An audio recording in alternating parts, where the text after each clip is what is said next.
Hi, this is Stephen at Classic Typewriter. This is an Olivetti Lettera 32, classic of Italian design. And I'm going to walk you through some of the essential features.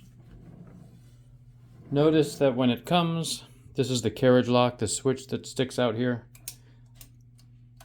Up is down.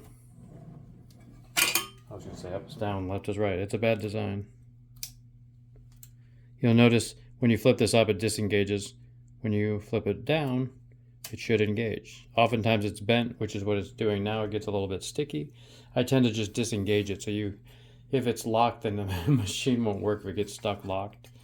And because it's just a little thin piece of metal, it often gets locked during shipping. Kind of a design weakness. Notice that I took off the top. That's where you see the ribbon spools and all of the internal mechanicals. The serial number is over here. It's where you'll get the year from.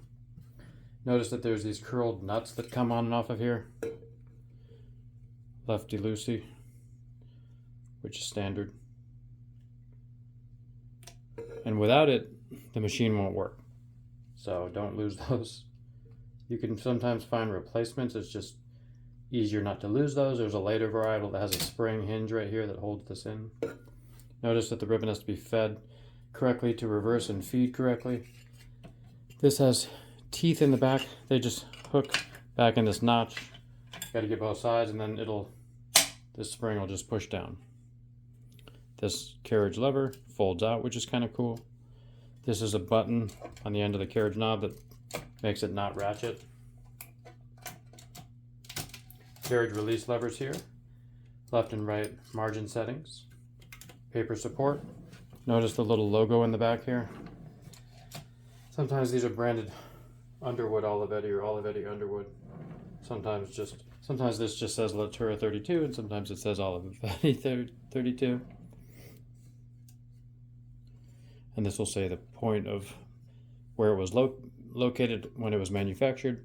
Barcelona, Spain, and the other ones say made in Italy, and there's one that says made in Canada. And there's one that says made in Mexico. That's the only one I noticed that has a little bit lower quality on some components. It just has plastic end caps, and the spool centers were plastic on the one I had, though I've heard there's some that weren't. There's a Czechoslovakian one. So, let us see here. Single, double, and zero spacing will have no ratchet. Single spacing, I'm going to set it on. Tab set is up and clear. So when you set a tab, when you push this red key, it'll stop there. When you push down, it'll clear it. And that's only labeled on some of the models from certain countries. Similarly, the tab says tab on this one because it's made in Spain. On the Italian one and some other ones, it's blank. This is the 3-color ribbon selector. Blank, which won't lift the ribbon vibrate at all. Red, which lifts it higher so it strikes the red. Black has it strike the black. See, this ruler bar here goes to 80, meaning 10 characters per inch. Just a beautiful machine. Notice that the bottom is enclosed, which is nice because it'll keep the dust out and such. And there's a piece of paper in that foot. I take out that piece to write with it. That circular. Here's the original manual. It's just this one two-sided piece of laminate card. Now I only have a small piece of paper left in my specialty paper collection. Notice that there's no left side page guide. You just line up with the 0 there. Get these rollers in here.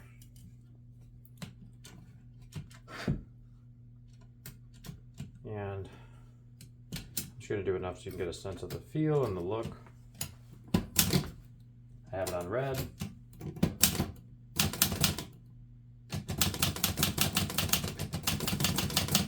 Notice that the keys feel a little small and the spacebar is tiny, though I like that there's very light pressure required.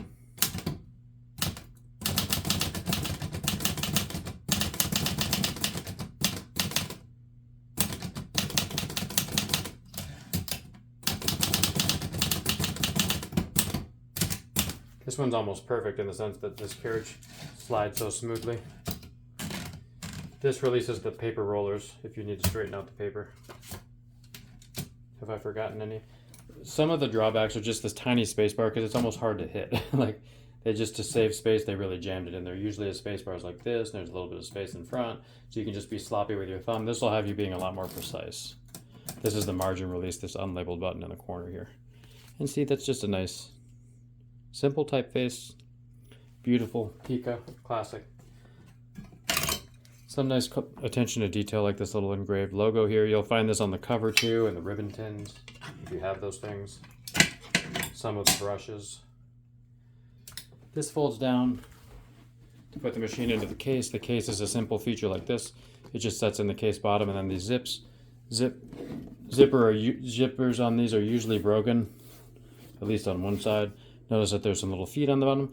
Kind of a cheaply made case. Broken in 90% of cases, but when it works, it works.